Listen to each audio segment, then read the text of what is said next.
Hey, what's up everybody? Today I'll be making a video on quick tips and tricks for how to inspect a vehicle before you buy it in the used market. I will be using my OBD2 scan tool, and that is about it. This will help us find out if your codes have been reset or if you have any pending codes that are on the scanner. Hope this video is helpful to you guys. Please subscribe to my channel to help me keep making more videos and help me reach my 1,000 subscribers. It would help a lot. If you guys have any questions as well, please feel free to comment below. I will be more than happy to answer them. Thank you and enjoy the video. Okay, so today I'm gonna use this 2006 Prius as an example. It has a couple lights on the dash. It has the check engine and the ABS lights, brake lights. It has all types of lights on, but for the most part, I've noticed that the ABS and the brake lights is for the brakes. It needs front brake pads, and and it has the check engine light. The check engine light is currently for the catalytic converter, and I just want to show you guys why it's important to have a OBD2 scan tool. See if I could get this to focus on here. Okay, there it is. Yeah, one more time. You guys could see it has all those lights on. But the main one that we're worried about, that we would be worried about, is the check engine light. So press enter, and this is just a $50 scanner from Harbor Freight. If you guys are familiar, you guys could go there and purchase it. If not, I know Amazon has some pretty cheap ones, but for being $50, it's very helpful. It's pretty spot on. It tells you kind of like what you got going on instead of just giving you codes. So there you go. You can tell.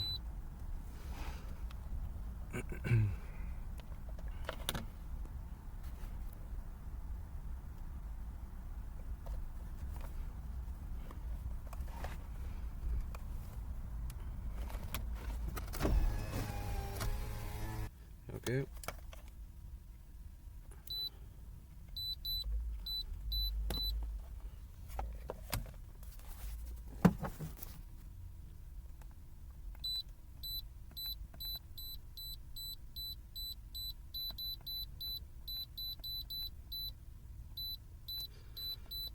And for the most part, it's going to be evap and the catalytic converter. But as you can tell, it has a lot of codes. The car runs fine. But what I want to show you guys is that someone could easily reset these, and I'm sure you guys are aware of this, but it's important to be able to tell when someone has reset your codes. For example, okay, so you can tell you got reset. There's no codes right here. Right here, there's no check engine light no more.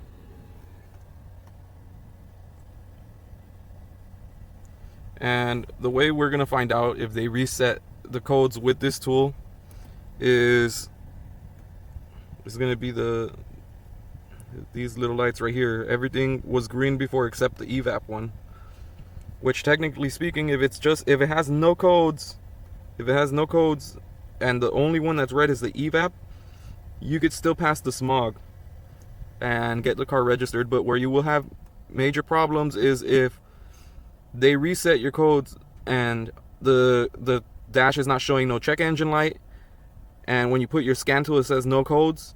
The main thing you need to focus on to know if they reset your codes is these red lights. Even these green ones, sometimes they'll turn red as well, and that means that they reset the check engine light. So they're trying to hide something. All right, I hope that was helpful for you guys. I just wanted to make that quick little video. Maybe it could save some people a lot of money. So just get yourself like this $50 scan tool from Harbor Freight. This is the name Zurich TM ZR4S. It was the cheapest one that they had, but it's helped me out so much. So yeah, red lights up here, the red dots means that they reset your codes. What we are looking for is this: no DTS, no DTCs, and everything up here green. All the red ones green. The only one that could be red is the evap one, but there still must be no codes, and you'll be able to pass your smog still. All right, now what I want to show you guys is under the engine. Quick little things to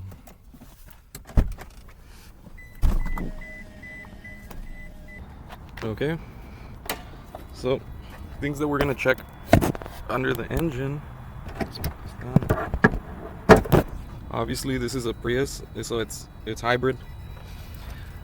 We would want to look around. So this is perfect. Right now it turned on. What we'd want to do is open the oil cap, and we want to see if the engine has blow-by. So obviously inspect the cap, make sure there's no like milky looking oil. What we're gonna do is basically just leave it on top like that and let the car turn on, or have someone turn it on for you. Have someone accelerate the accelerator because it's hybrid. Alright, there it goes. So you guys can tell it has blow-by. That means that the piston rings are worn out, or are wearing out, and this is causing the engine to burn oil. So as you were able to tell, the blow-by is from the compression of the cylinders going through the piston rings and causing this to have blow-by. The other thing that you guys will notice, if it's not doing that, the car will be on and it'll start sucking in like a vacuum leak. So instead of blowing out like this one, it's gonna suck in, like it's gonna be sucking on it, and it's gonna be harder to take it off. All right. Other thing we want to check is the oil dipstick. Right now the car is on, but we'll check, since it's hybrid, the oil's gonna be at the bottom. All right. So the oil looks like it's still pretty good. It's at the right level. And something you guys might want to know is like the little dot at the beginning is the minimum and the top one is the max. And basically what's the amount that's required is if it's at the minimum, you just need to put 1 quart and then it'll get to the max. So if it's at the minimum, it means it needs 1 quart, and you would add 1 quart. If it's at the half, in the middle of the minimum and the maximum, that's half of a quart.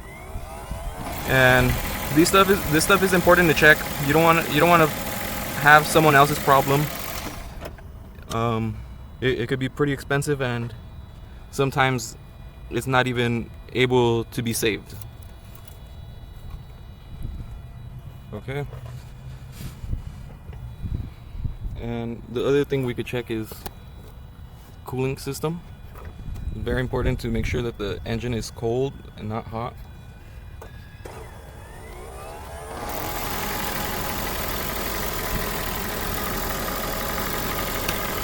Alright, so same thing, inspect the cap, make sure there's no oil on it, nothing milky.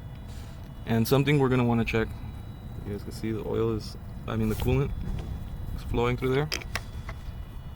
When the car turns on, if there was like a blown head gasket or compression getting into the cooling system or even fuel, you would see this start to blow out. It'll start throwing out the coolant while it's open. Obviously right now it's not hot enough for this to blow out while I'm trying to open this lid. So make sure that you're doing this with a cold engine, or open it very carefully. Alright, so this is good. We were able to tell that this has a little bit of blow-by, which means that you will constantly have to put oil into, you'll have to constantly be adding oil, because it's going to be burning it through the piston rings.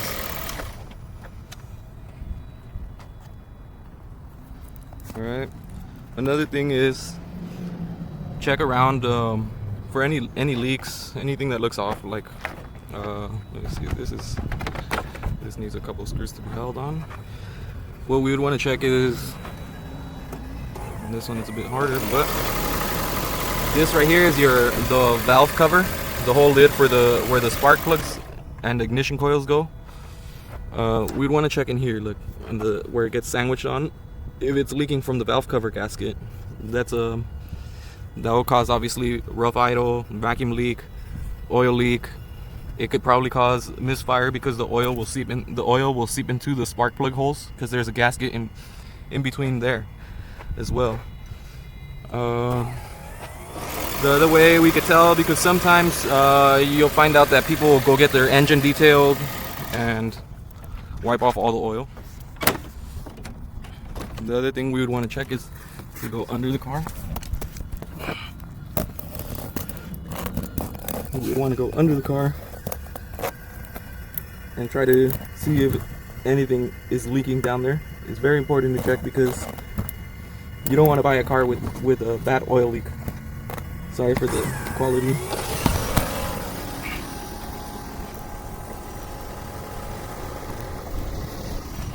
Let me try to do that again. Okay. One more thing that you guys could check as well is make sure that all your lights actually work. Every type of light. The way you do it is really simple. You just if you don't have a push to start, it's 1 and 2 on the second position. All the lights should turn on. So 1 and 2. You guys can see all the lights turned on, even the check engine one, everything. All the way over there is the other airbag one. So the point of this is to make sure that you know, they didn't go behind there and actually pull the bulbs just so you don't see the lights come on. People get away with a lot of stuff for some quick money. They'll do some shady stuff for some quick money. So I would just like to show you guys that, you know, make sure you put it on the second position and all the lights turn on. If you put it on the second position and you don't see that your check engine light turned on, it's probably because they pulled it out. They took out the bulb or they covered it. And all these other ones as well. It's the same thing. They could. It's happened to me before, so you know, it's something to be cautious about. And this little tip could save you guys a lot of money down the road and a lot of headache trying to figure out what's wrong with your car and not having no lights come on. I forgot to mention, just one more thing that you guys could check is the horn, especially if it's a salvage title. Make sure your horn works, because a lot of times it doesn't work and sometimes it's really needed. So there you go.